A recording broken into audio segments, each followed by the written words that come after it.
हाँ, तो आज अपन बहुत ही ईजी सा चैप्टर, आपके इकोनॉमी का लास्ट चैप्टर, ठीक है, वो अपन चैप्टर नंबर 16 स्टार्ट करेंगे और उसका नाम है चैलेंजेस बिफोर इंडियन इकोनॉमी, यानी भारतीय अर्थव्यवस्था के समक्ष चुनौतियाँ।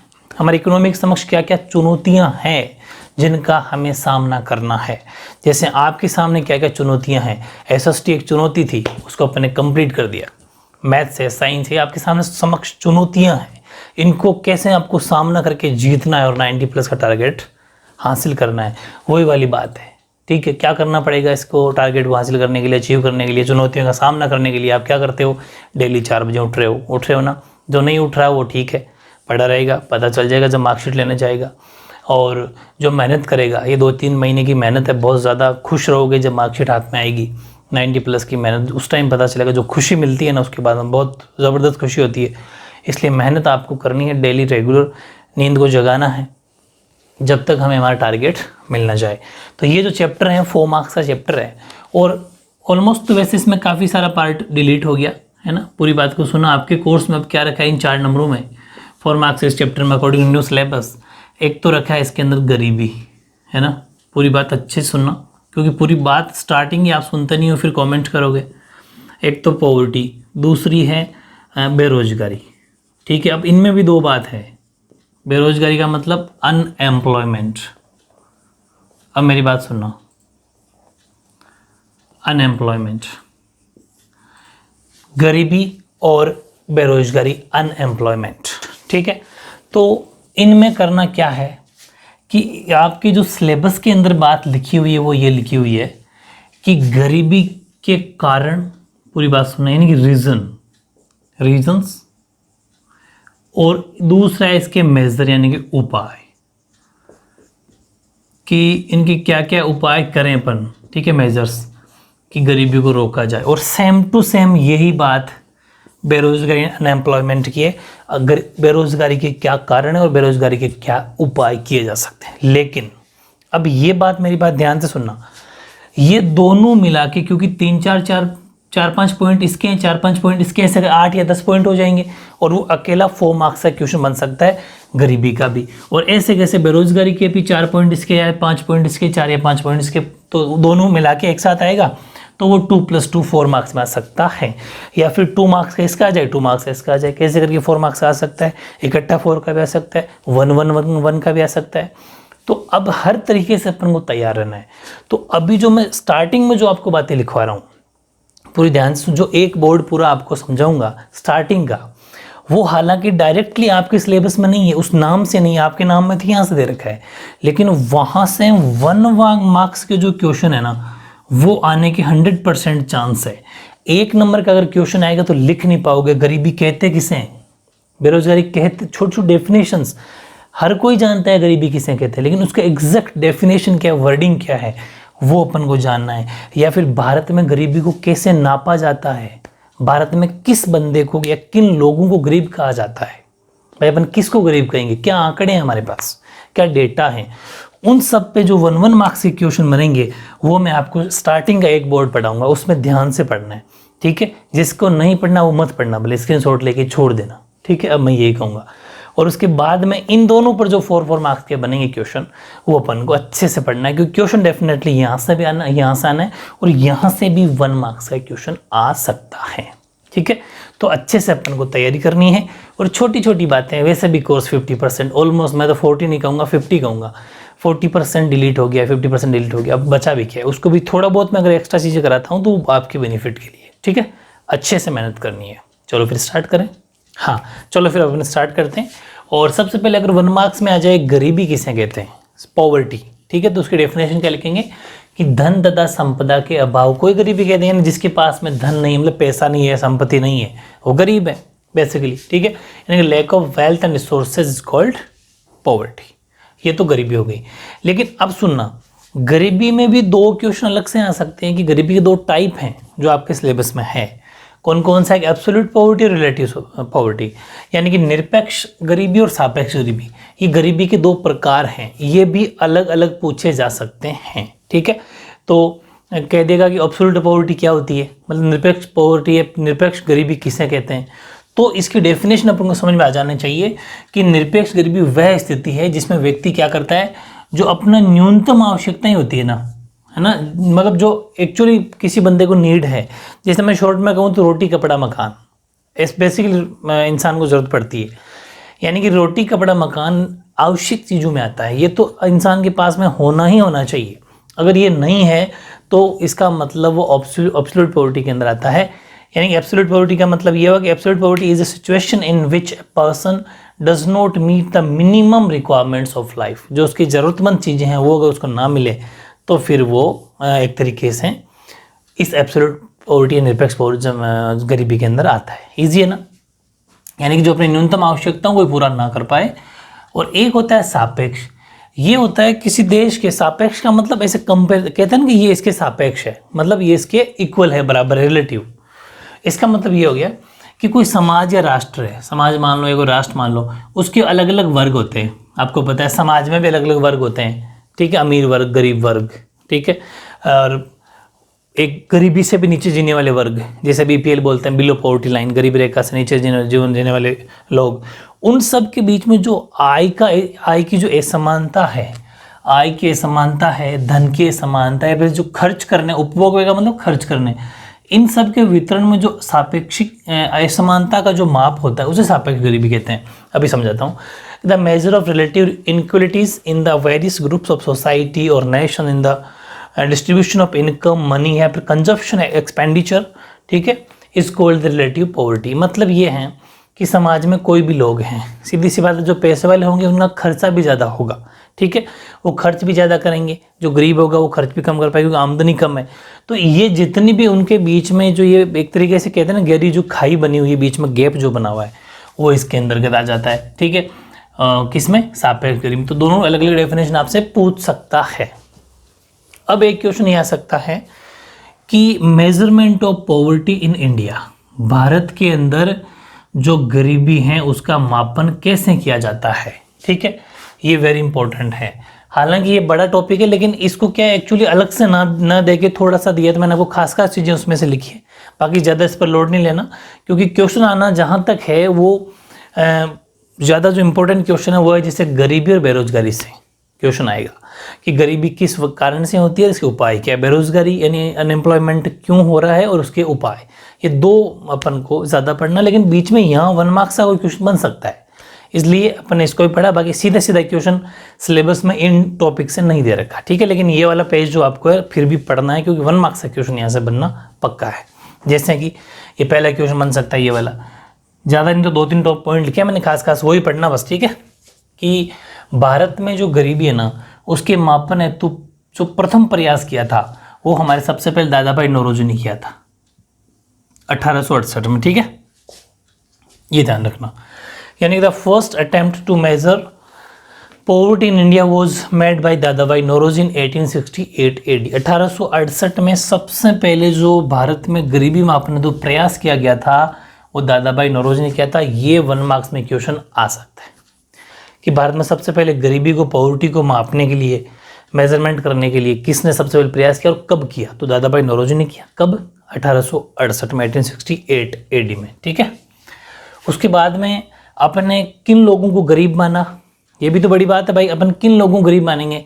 तो आपने सुना भी होगा, छोटी क्लासेस में भी आता है कि शहर में जो लोग रहते हैं उनको 2100 किलो कैलोरी की ज़रूरत होती है, और ग्रामीण लोगों को 2400 किलो कैलोरी की ज़रूरत होती है एनर्जी की, क्योंकि गांव के लोग जो होते हैं वो मेहनत ज़्यादा करते हैं, हर चीज़ में काम ज़्यादा करना पड़ता है, फैसिलिटी कम है, इस वजह से उनको खुद को ज़्यादा काम करना पड़ता है। तो उनकी एनर्जी माननी अपन ने 2400 किलो कैलोरी, 2400 किलो कैलोरी। और शहरी लोगों को कुछ बहुत सारी फैसिलिटीज़ है, उसमें इजीली अवेलेबल हो जाता है, तो वहाँ पर 2100 कम मेहनत करनी पड़ती है, इसलिए 2100 किलो कैलोरी उनकी एनर्जी मानी। और अगर फिर इसको क्या है कि ये एक अपन ने एक जरिया मान लिया कि जिसको 2100 और 2400 किलो कैलोरी जिसको एनर्जी नहीं मिलती है, उस जिस भी बंदे को, चाहे वो शहर में रह रहा हो तो 2100, गाँव में 2400, जिसको नहीं मिल रही वो गरीब माना जाएगा। ये हमने एक कहते हैं ना मेजरमेंट मान लिया, एक मापन मान लिया, ठीक है, ये भी ध्यान रखना।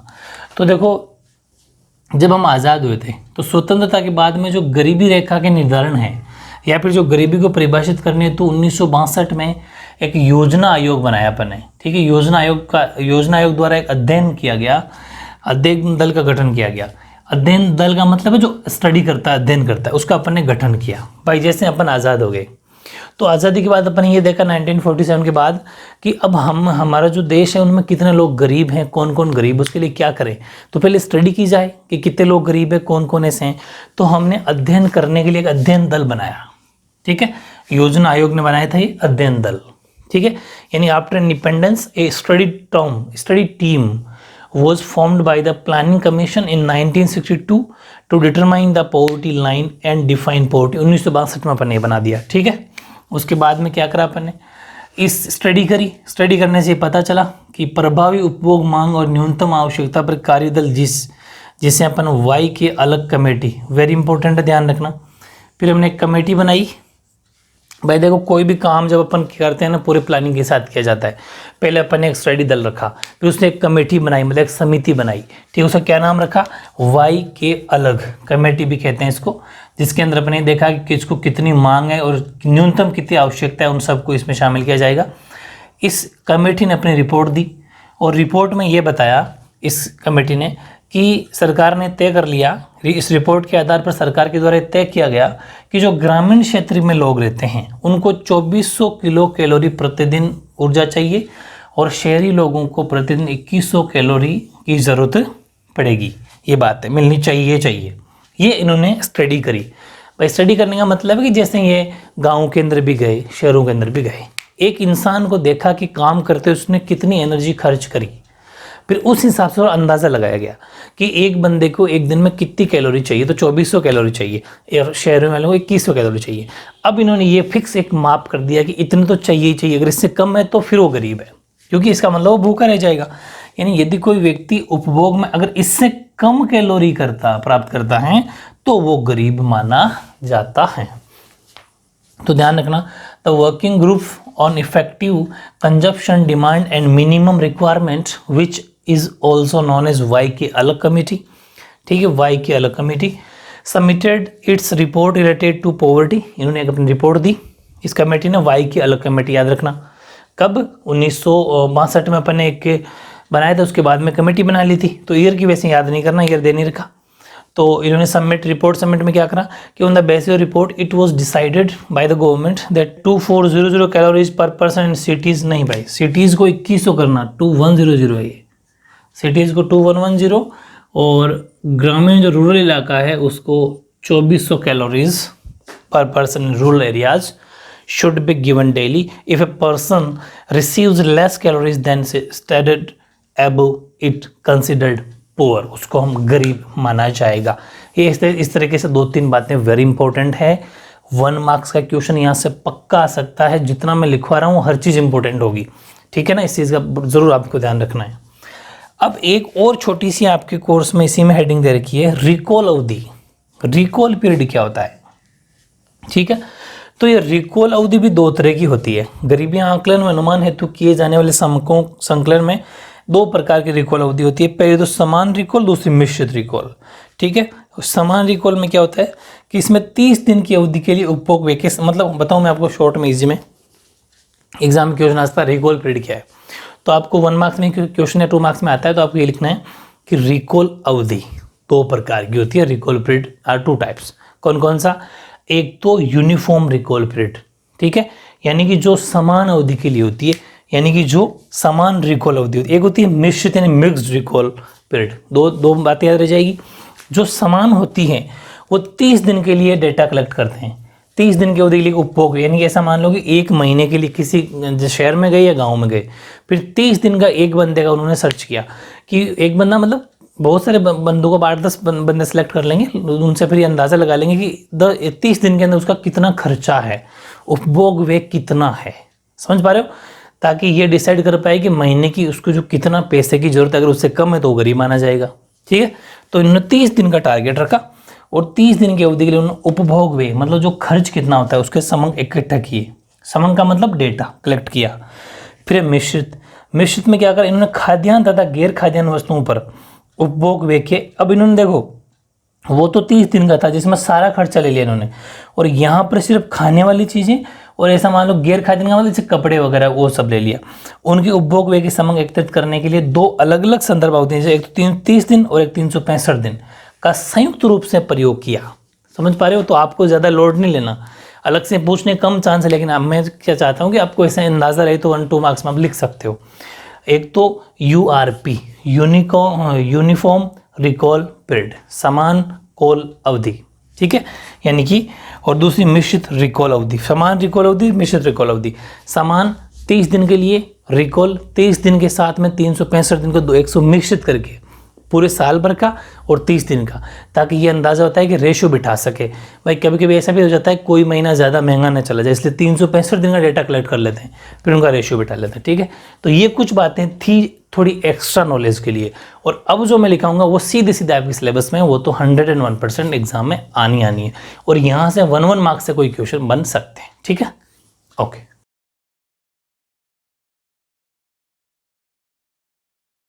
हाँ, तो अब यहाँ से क्वेश्चन आना 100% फिक्स है, क्योंकि या तो पॉवर्टी से आएगा, या फिर गरीबी से आएगा, अनएम्प्लॉयमेंट से आएगा, बेरोजगारी से आएगा, सॉरी। तो दो से ही तो क्वेश्चन बनेंगे, कोर्स में ही 2 टॉपिक आपके चैप्टर में, तो ये वेरी वेरी इंपॉर्टेंट है, अच्छे से पढ़ लेना, यहाँ से क्वेश्चन आना पक्का है 4 मार्क्स में। अब देखो, अगर 4 का आएगा तो 4 का आंसर मैंने सफिशिएंट लिखवा दिया। अब होता क्या है, तुम्हारे पास बुक्स होती है, फिर गाइड होती है, फिर पता नहीं कहाँ से पढ़ते हैं आप, तो वहाँ पर एज इट इज़ बुक आपको कह दिया जाता है या फिर पढ़ दिया जाता है कि लिख लो, नहीं, उसमें से खास बातें लिखनी है, क्योंकि आंसर 4 मार्क्स में ही लिखना है। तो हर मार्क्स के अकॉर्डिंग शब्द फिक्स होते हैं, वर्ड फिक्स होते हैं, ठीक है, उन अकॉर्डिंग खास चीज़ें लिखनी है। जैसे मैंने यहाँ तक इसके कारण लिखे, एग्जाम में क्वेश्चन आएगा रीजन्स, और उसके साथ में उसके उपाय पूछेगा, दोनों, मतलब कारण पूछेगा और उपाय पूछेगा, रीजन पूछेगा और एलिमिनेशन मेजर्स पूछेगा, तो दोनों एक साथ मिला के 4 मार्क्स में, या फिर ओनली फॉर 2 मार्क्स में। मेरी बात समझ में आ गई? तो ये वेरी इंपॉर्टेंट क्वेश्चन है कि गरीबी के क्या कारण है, गरीबी के क्या उपाय है, दोनों बातें, ठीक है। गरीबी के कारण और उपाय आपसे क्वेश्चन एग्जाम में पूछा जाएगा, वेरी वेरी इंपॉर्टेंट, और बहुत ईजी लैंग्वेज में मैंने इसको बनाने की कोशिश की है। जैसे कि पहला है, आपने सुना भी होगा, हमारे देश में गरीबी का पहला कारण सामाजिक कारण है, ठीक है, सोशल फैक्टर है। समाज में होता क्या है, और ये वैसे बेसिकली बात भी है कि समाज में लोगों को होता क्या है, जैसे गांव ले लो चाहे शहर ले लो, कहीं पर भी ले लो, कि अगर कोई नेबर है, पड़ोसी हैं, अगर किसी बेटे का या बेटी का बर्थडे मना रहा है, वो जन्मदिन मना रहा है, तो उसके बर्थडे मनाने पर जो पास वाला जो घर होगा उसके बेटे के भी बर्थडे मनाना पड़ेगा, क्योंकि वो फिर कहेगा नहीं मुझे बर्थडे मतलब सेलिब्रेट करना है। तो ठीक है, अच्छी बात है, सेलिब्रेट करो अगर आपके पास उतनी काबिलियत या तब पैसा है तो। लेकिन हमारे समाज में होता है कि एक दूसरे को देख के जो होड़ है दिखाने की, उस वजह से एक जो गरीब या जो कम कमाने वाले लोग होते हैं वो गरीब हो जाते हैं। ये बड़ा कारण है जन्म पर या मृत्यु पर भी सेम ही है। आज भी बहुत गंदी परंपराएं अभी समाज में चल रही है कि जब किसी की डेथ हो जाती है तो डेथ होने के बाद में उस पर भी, जैसे कोई अपने दादाजी या फिर और परदादाजी कोई मतलब चल निधन हो गया उनका, तो फिर उनके जो 12वां दिन होता है, अपने आपको सबको पता है, उस पर भी मिठाइयाँ बनाओ, उस दिन 6 नंबर 7 दिन उस पर मिठाइयाँ बनाओ। तो मतलब बहुत सारी ऐसी गंदी गलत परंपराएं हैं समाज में, कुप्रथाएं हैं जो अभी भी चल रही है। उससे एक गरीब इंसान मारा जाता है, और जैसे गाँव में कोई पैसे वाले ने ज़्यादा मिठाइयाँ कर दी या फिर कुछ कर दिया तो गरीब को भी उतनी तो नहीं लेकिन लगभग उतनी ही करनी पड़ती है। ये सब हमारे समाज में परंपराएं, ऐसी कुप्रथाएं चल रही है जिससे एक इंसान जो गरीब होता है वो गरीब होता चला जाता है। यानी कि भारत में, और विवाह की देख लो, चाहे विवाह में भी जैसे दहेज सिस्टम जो है, ठीक है, वो ज़्यादा देना पड़ता है एक दूसरे को देख के, तो वो भी एक गरीब हो जाता है, गरीब के लिए मुश्किल हो जाता है। तो भारत में सामाजिक ढांचा गरीबी को बढ़ाने वाला ही रहा है। ये इंडिया में ही ऐसी सिस्टम, बाकी अदर कंट्री में ज़्यादा इतना कोई लफड़ा नहीं है, आपको पता है। कोई छोटी मोटी ऐसे मृत्यु जो नॉर्मल प्रोग्राम होता है, नॉर्मल सा, बस, ठीक है। बाकी ये सब मरने के बाद मिठाई खिलाना, ये तो भाई यही प्रोग्राम बहुत गंदा सिस्टम है इंडिया के अंदर। तो भारत में सामाजिक गरीबी को बढ़ावा देने वाला क्या है कि एक तो जन्म पर, विवाह और मृत्यु, इससे संबंधित अनेक परंपराएं ऐसी हैं जो व्यक्ति को बहुत ज़्यादा कर्जदार बना देती है। ये हमारा सोशल फैक्टर है, सामाजिक कारण है ये।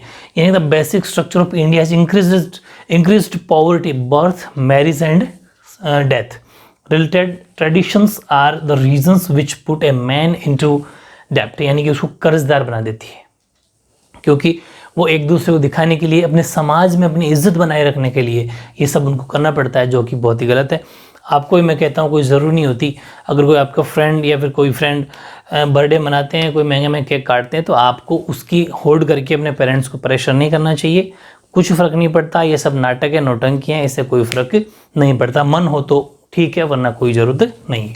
ठीक है, एक दूसरे की होड़ या नकल नहीं करनी चाहिए, अपना घर देख के काम करना चाहिए। ठीक है, next the desire for a son, आज ये भी एक बड़ा कारण है, यानी कि बेटे के जन्म की चाह में, ये आपने देखा होगा बेसिकली, आजकल तो काफ़ी सुधार हो गया, वैसे बेटे की चाह में कि बेटा होगा, ऐसे करके 4-5 लड़कियां हो जाती है। पर मतलब समझ पा रहे हो, इससे क्या है कि जनसंख्या बढ़ती चली जाती है, बेटे की चाह में पॉपुलेशन बढ़ जाएगी। अब ज़्यादा पॉपुलेशन बढ़ गई तो होगा क्या, अब वो उनका भरण पोषण नहीं कर पाएगा, मतलब उनकी पूरी फैसिलिटी अवेलेबल नहीं हो पाएगी, ना तो एजुकेशन दे पाएंगे उसको, ना कोई ढंग की, मतलब समझ पा रहे हो।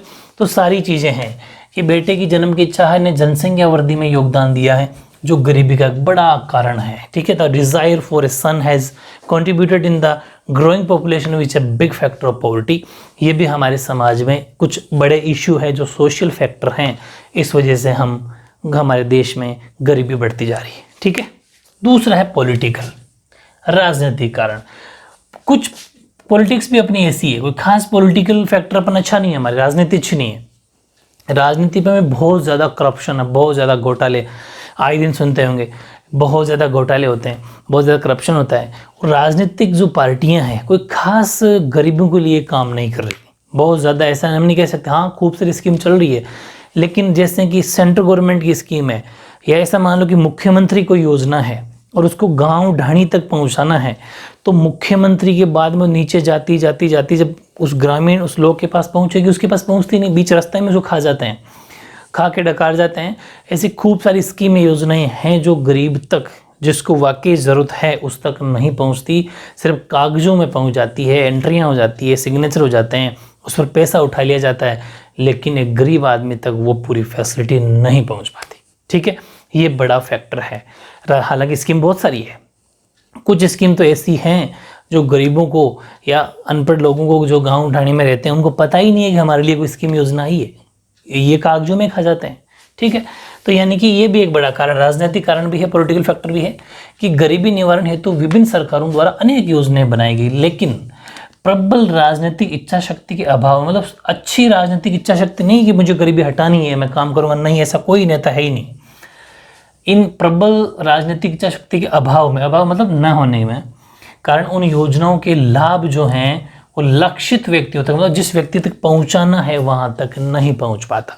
यानी कि many schemes were set up by different governments for poverty eradication, ठीक है, eradication, but due to the lack of political will the benefits of these schemes could not reach the target population. ठीक है, जो वाकई जहां पहुंचाना है उस टारगेट पॉपुलेशन, जनसंख्या तक नहीं पहुंच पाती। ठीक है, सेकंड आर्थिक कारण, ये बड़ा कारण, इकोनॉमिक कारण भी है। देखो होता क्या है कि हम आर्थिक, हमारे समाज बहुत आर्थिक पिछड़ापन है, इस स्थिति में लोग क्या करते हैं कि शिक्षा, स्वास्थ्य और निवेश नहीं कर पाते। भाई होता क्या है कि ठीक ठाक फैमिलियां हैं, मोस्टली मीडियम फैमिली के लोग हैं, तो उनके पास उतना पैसा नहीं होता, अच्छी क्वालिटी की एजुकेशन नहीं हो पाती, पढ़ा भी नहीं पाते। खूब सारे लोग तो ऐसे हैं 10th 12th के या फिर के बाद में बच्चों को हटा लेते हैं, क्योंकि ऐसी होती है प्रॉब्लम्स, क्या करें। तो ऐसी खूब सारी प्रॉब्लम्स है, अच्छी एजुकेशन नहीं दे पाते। दूसरी बात, निवेश नहीं कर पाते, अगर एजुकेशन करवा भी दिया बच्चों को कहीं पर तो निवेश नहीं कर पाते, मतलब पैसा सेव नहीं कर पाते। जब पैसा सेव नहीं कर पाएंगे तो आने वाले जो फ्यूचर में उनके पास में निवेश नहीं होगा, पैसे की स्कीम नहीं होगी, वो आगे कैसे बढ़ेंगे। खूब सारी प्रॉब्लम्स ऐसी हैं, क्योंकि उनका पहले से ही वो क्या कि दबे हुए लोग हैं थोड़े, यानी कि जो पिछड़ापन है उस स्थिति में शिक्षा और स्वास्थ्य निवेश नहीं कर पाते, जिससे उनकी जो गुणवत्ता है निम्न बनी रह जाती है, लो क्वालिटी की रह जाती है। अच्छा, ना तो खाना पीना होता है, ना कोई चीज़ की कोई बेनिफिट रह पाते हैं, ना कोई क्वालिटी लाइफ जी पाते हैं, वो नॉर्मल लाइफ में अपनी ज़िंदगी जी के चले जाते हैं। तो निम्न गुणवत्ता के कारण इन्हें कम आय प्राप्त होती है और गरीबी के दुष्चक्र से बाहर नहीं आ पाते, वो निकल ही नहीं पाते। People can not invest in education and health in the state of economic backwardness due to which the quality of their lives remains low. Due to low quality they get less income and they cannot come out of the various cycle of poverty। और वो गरीबी से बाहर निकल ही नहीं पाते, क्योंकि उनके पास इतना पैसा नहीं है। पैसे वाले लोग क्या करते हैं, खर्च भी कर लेते हैं, इतना पैसा होता है कि अलग अलग जगह निवेश कर देते हैं। ठीक है, खूब सारी पॉलिसियाँ हैं, खूब सारी स्कीम्स है गवर्नमेंट की, वहाँ पर पैसा इन्वेस्ट कर देते हैं। ठीक है, कहीं ज़मीन लेके पटक दी, आने वाले 10 साल में ज़्यादा अच्छा पैसा दे देगी, मतलब वो इन्वेस्ट कर सकते हैं। लेकिन गरीब या मीडियम फैमिली का इंसान कैसे करेगा? ये सब कारण है। मैन एजुकेशन, अगर एजुकेशन अच्छी हो जाएगी तो उसके बच्चे भी आगे पढ़ लिख जाएंगे, अच्छी जॉब कर लेंगे, वो भी निवेश कर सकते हैं। तो ये सारी स्कीम्स हैं, अभी पढ़ेंगे अपन, इनके उपाय भी हैं। ठीक है, और चौथा है अन्य कारण। 3 मेन फैक्टर है, वो अपन ने पढ़ लिए, सामाजिक कारण, राजनीतिक कारण और आर्थिक कारण, यानी कि सोशल फैक्टर, पॉलिटिकल फैक्टर और economic factor. 3 factor very important है। इनके अलावा कुछ अदर फैक्टर भी हैं, कुछ अन्य कारण भी हैं। चौथा कि आपको पता है भारत में भयंकर गरीबी के लिए शिक्षा का निम्न स्तर है, क्योंकि गरीबी इतनी अच्छे लेवल की स्टडी नहीं हो पाती। उद्यमी प्रवृत्तियों का अभाव है। उद्यमी प्रवृत्ति मतलब समझते हो, बिजनेस करने वाले लोगों का अभाव। होता क्या है कि हर कोई मीडियम फैमिली का इंसान जो होता है वो क्या करेगा, मीडियम फैमिली के जो जिनके पेरेंट्स जॉब करते हो, गवर्नमेंट सरकारी नौकरी हो, तो वो अपने बच्चों को पढ़ा लिखा देंगे, गवर्नमेंट नौकरी की ट्राई करेंगे। बिजनेस के लिए बहुत ज़्यादा करोड़ अरबों पैसा चाहिए, उतना पैसा नहीं हो पाता। ठीक है, तो क्या होगा कि उद्यमी जो प्रवृत्ति होती है वो ज़्यादा नहीं है इंडिया में। हर कोई नौकरी के पीछे लगा हुआ है, बिजनेस के पीछे बहुत कम लोग हैं, क्योंकि वह करें भी तो क्या, इतना पैसा कहाँ से लाएं? Low level of education, lack of entrepreneurship, lack of employment oriented and vocational education, poor infrastructure, lack of capital formation and unavailability of health services in India are responsible for the awful conditions of poverty। ये सब India में poverty के, गरीबी के कारण हैं। कौन कौन से? एक तो ये उद्यमी प्रवृत्ति का अभाव है यहाँ पर। एक रोजगार के लिए कोई ज़्यादा काम स्कीम नहीं है, व्यवसायिक शिक्षा नहीं देती। अच्छा, स्कूल के अंदर अपन जो सिलेबस होता है उस सिलेबस में कहीं पर भी आपको बिजनेस की एजुकेशन की कोई अलग से बुक नहीं है, व्यवसायिक शिक्षा नहीं दी जा रही है लोगों को। ठीक है, और जब तक ये व्यवसायिक शिक्षा नहीं दी जाएगी, यानी कि वोकेशनल एजुकेशन नहीं दिया जाएगा, तो बच्चा है वो बिजनेस के बारे में सोच नहीं पाएगा, वो भी फिर एक जॉब के पीछे लगा रह जाएगा। ठीक है, तो ये भी हमें देनी चाहिए, और इसका अभाव है। और कमज़ोर आधारभूत संरचना है, पूंजी निर्माण का अभाव, पैसा कैसे बनाना है वो नहीं है। स्वास्थ्य सेवाएं भी बहुत कमज़ोर है हमारे यहाँ, ये ज़रूरी है। इंसान जब ऑलरेडी बीमार रहेगा, स्वास्थ्य सेवाएं अगर अच्छी नहीं होगी, देश अगर बीमार है, जो देश बीमार है वो कभी भी सक्सेस नहीं हो सकता आगे। तो ये भी एक बड़ा कारण है। 2-4 कारण के नाम लिख देना आप। ठीक है, और इससे अन्य कारण में एक पॉइंट और है कि कीमतों में वृद्धि के कारण, ठीक है, अनेक लोग अपने जीवन निर्वाह की जो मूलभूत आवश्यकताएं होती हैं उनसे संबंधित वस्तुओं को नहीं खरीद पाते, क्रय नहीं कर पाते, मतलब नहीं खरीद पाते, और वो गरीबी रेखा के नीचे चले जाते हैं। होता क्या है कि खूब सारी ऐसी चीज़ें होती है जो हमें ज़रूरत होती है, लेकिन वो इतनी ज़्यादा महंगी हो जाती है, फिर अपने खरीदे कैसे? सपोज मुझे ये पेन खरीदना है, और अगर ये पेन महंगा हो गया और मेरे पास इतना पैसा नहीं, तो मैं कैसे खरीदूंगा, जबकि उसकी मेरे को ज़रूरत तो है। ज़रूरत क्यों कि मैं लिखूंगा कैसे? अगर ये नहीं होगा तो मैं लिखूंगा कैसे? और अगर ये नहीं मुझे मिलेगा तो मैं लिख नहीं पाऊंगा, फिर मैं गरीबी नहीं रह कैसे नीचे चले जाऊंगा, बिलो प्योरिटी लाइन बीपीएल से नीचे चले जाऊंगा। ये एक एग्जांपल ही है। ठीक है, यानी कि due to the increase of in prices many people can not afford to buy goods related to their basic needs for their livelihood and more below the poverty line, और वो पॉवर्टी लाइन से नीचे चला जाता है। ठीक है, ये सब स्कीम्स ऐसी हैं, ये सब ऐसे कुछ काम है जिसकी वजह से इंडिया के अंदर गरीबी फैल रही है, पॉवर्टी फैल रही है। ठीक है, अब इनके उपाय क्या हैं, क्या क्या उपाय हैं? तो देखो, गरीबी निवारण के उपाय यानी कि पॉवर्टी एलिमिनेशन मेजर्स, वो कौन कौन से हैं? पहला कि आप शिक्षा और स्वास्थ्य सेवाओं का प्रसार करो ज़्यादा से ज़्यादा। हम ज़्यादा से ज़्यादा लोगों को पढ़ाओ, बस मेन चीज़ यही, अगर बच्चा सीखेगा, शिक्षा लेगा। देखो, अनपढ़, मैं रोजाना कहता हूँ, अनपढ़ इंसान क्या कर सकता है? ना तो कोई बिजनेस के बारे में सोच सकता है, ना कोई उसके माइंड में कोई स्कीम आएगी, क्योंकि स्कीम कैसे आएगी? अपन कुछ आइडियाज़ लेंगे, कुछ देखेंगे, कुछ लिखा हुआ देखेंगे, कुछ बिल्डिंग देखेंगे, हाँ इतनी बड़ी बिल्डिंग है, मैं भी बना सकता हूँ, मैं भी कुछ करूँ। अनपढ़ आदमी क्या जानेगा? ठीक है, तो शिक्षा होनी ज़रूरी है, और शिक्षा के साथ में मेन है हेल्थ, ये भी ज़रूरी है। इंसान बीमार नहीं रहना, जैसे अभी कोरोना ने सबको हिला के रख दिया, मतलब ये बीमारी एक ऐसी चीज़ है जिससे पूरा देश बैठ सकता है, बर्बाद हो सकता है।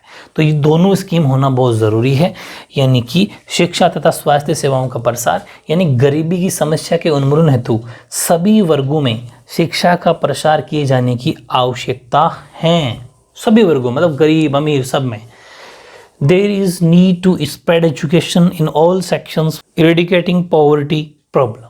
ठीक है, और नेक्स्ट है स्वास्थ्य सेवाओं के विस्तार द्वारा भी गरीबों की कुशलता एवं योग्यता को बढ़ाकर उत्पादकता को बढ़ाया जा सकता है by the increasing health services. स्वास्थ्य सेवा अगर बढ़ा लेंगे अपन, क्योंकि अपन ने दोनों बातें लिखी, एजुकेशन भी, स्वास्थ्य सेवा, हेल्थ सर्विस भी, तो हेल्थ सर्विसेज को अगर बढ़ाया जाएगा तो the skill and ability of the poor can help in increasing the productivity. अगर स्वास्थ्य सेवा, देखो आपके अगर आपका स्वास्थ्य ठीक हो तो आप ज़्यादा पढ़ सकते हो, आपका सिर दर्द हो, जुकाम हो तो आप 1 घंटा भी नहीं पढ़ सकते, क्योंकि उस मतलब कि अगर आपने स्वास्थ्य या हेल्थ अगर अच्छी है तो हमारी प्रोडक्टिविटी भी ज़्यादा अच्छी होगी। समझ पा रहे, उत्पादकता भी ज़्यादा होगी। अतः सरकार को गरीब वर्गों में शिक्षा का प्रसार एवं स्वास्थ्य सेवाओं का तेजी से विस्तार करना चाहिए। ये है, ठीक है, स्वास्थ्य सेवाओं का जो गरीब वर्ग है उसमें करना चाहिए।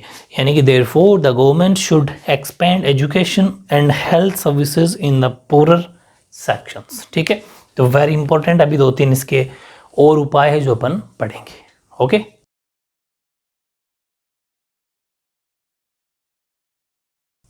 हाँ, स्क्रीनशॉट लेने वाले ध्यान दे लेना, अभी ये पूरा नहीं हुआ है, स्क्रीनशॉट लेके भग मत जाना, ये भी आंसर पूरा नहीं हुआ है। वीडियो बड़ा ना बने, क्योंकि नेक्स्ट वीडियो में चैप्टर कंप्लीट हो जाएगा, 2 वीडियो में चैप्टर बनेगा, तो नेक्स्ट के अंदर इसके 2-3 और मैं और अच्छे इसके उपाय या फिर मेजर्स लिखाऊंगा जो आपको लिखना है। ठीक है, नंबर 2 है रोजगार के अवसरों में वृद्धि करनी चाहिए, इंक्रीज इन एम्प्लॉयमेंट अपॉर्चुनिटीज़।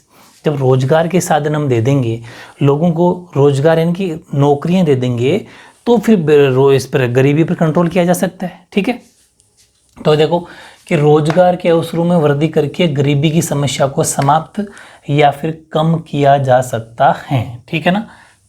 दूसरा, समाज में जिन व्यक्तियों के पास में कौशल या योग्यता है उन्हें रोजगार हेतु प्रोत्साहित करके संसाधन उपलब्ध करवाकर गरीबी के जाल से बाहर निकाला जा सकता है।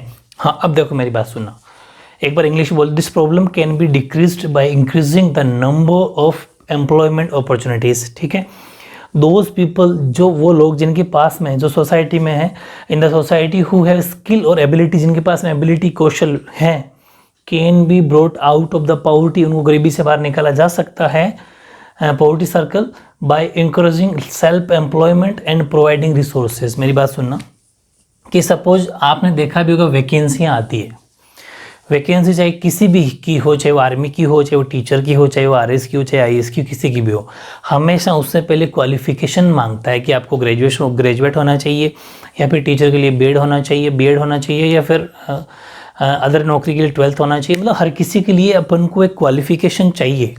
और अगर कोई बंदा क्वालिफाइड है या मतलब कि वो अगर स्किल डेवलपमेंट उसकी अच्छी एबिलिटी वाला बंदा है, तो उसके लिए रोजगार, एम्प्लॉयमेंट की ज़्यादा से ज़्यादा नौकरियाँ निकालो, ताकि उसमें अगर हिम्मत होगी तो उस कंपटीशन को फाइट करिए, बाहर निकल जाएगा, नौकरी में पास हो जाएगा और वो गरीबी रेखा से बाहर आ सकता है ना। तो ये एक बड़ा उपाय है, यानी कि जो कौशल और योग्य बंदा है उसे रोजगार को प्रोत्साहित करो और उसके अवेलेबल कराओ, संसाधन, रिसोर्सेज उपलब्ध करवाओ, ताकि वो गरीबी की जाल से बाहर आ सके। बहुत ईजी है। नंबर 3, आपने कहा था, जो पहला पढ़ा था, सोशल फैक्टर, यानी कि सामाजिक जो कारण पढ़ा था, अपने सोशल रीज़न पढ़ा था कि हमारे समाज में शादी पर बहुत ज़्यादा पैसा खर्च होता है, या किसी के मर जाने पर बहुत ज़्यादा पैसा खर्च होता है। ऐसी कुप्रथाओं को रोक लगा दो ना गवर्नमेंट। हालांकि किसी की डेथ पे गवर्नमेंट ने रोक लगा रखी है, लेकिन फिर भी समाज में, गाँव में ऐसी अभी भी परंपराएं चलती हैं कि, क्योंकि लोग समाज में क्या करते हैं, एक दूसरे को ऐसा भी कहते हैं कि तू अपने पिता के मरने पर भी तू खाना नहीं बना पाया। मतलब एक दूसरे को एक दूसरे ऐसे कहते हैं कि तू नहीं किया, तो वो फिर ज़बरदस्ती करे तो क्या करे, अपनी इज्जत के लिए क्या करेगा, बनाएगा मिठाई वगैरह, जबकि वो गरीब है, उतना एफर्ट नहीं है, लेकिन फिर भी करना पड़ रहा है। तो इन सब कुप्रथाओं पर ज़बरदस्त तरीके से मतलब रोक लगा देनी चाहिए, जुर्माना, फाइन लगाना चाहिए, तब इलाज होगा इनका। तो कुप्रथाओं पर नियंत्रण की आवश्यकता है। अनेक सामाजिक प्रथाएं, जैसे शादी है, मृत्यु के समय किया जाने वाला जो भारी खर्चा है, वो अनुत्पादक व्यय है, मतलब बेफिजूल खर्ची है, आप इसको लिख सकते हो, फिजूल खर्ची है वो। ठीक है, जिससे गरीब व्यक्ति ऋण जाल में फंस जाता है और वो कभी भी गरीबी के चंगुल से मुक्त नहीं हो पाता या बाहर नहीं निकल पाता। यानी कि many social practices such as marriage and death cause heavy unproductive expenditure. by which the poor person gets trapped, TRAPPD, trapped and he is not freed from the clutches मतलब जाल में फंस जाना, उससे बाहर नहीं आता, और पॉवर्टी के जो जाल है उसमें फंस जाता है, उससे बाहर नहीं आ पाता। अभी इसके 2-3 और मैं लिखाऊंगा उपाय, लेकिन वीडियो ज़्यादा बड़ा ना बने, बाकी अपन नेक्स्ट वीडियो में करेंगे। ठीक है, अच्छी मेहनत करो, बस संडे तक अपनी SST कंप्लीट हो जाएगी, फिर पूरी का अच्छे से रिवीजन करते रहना, सारे सब्जेक्ट अच्छी मेहनत करनी है, टारगेट 90+ का हमेशा माइंड में रहना चाहिए। ठीक है, ओके।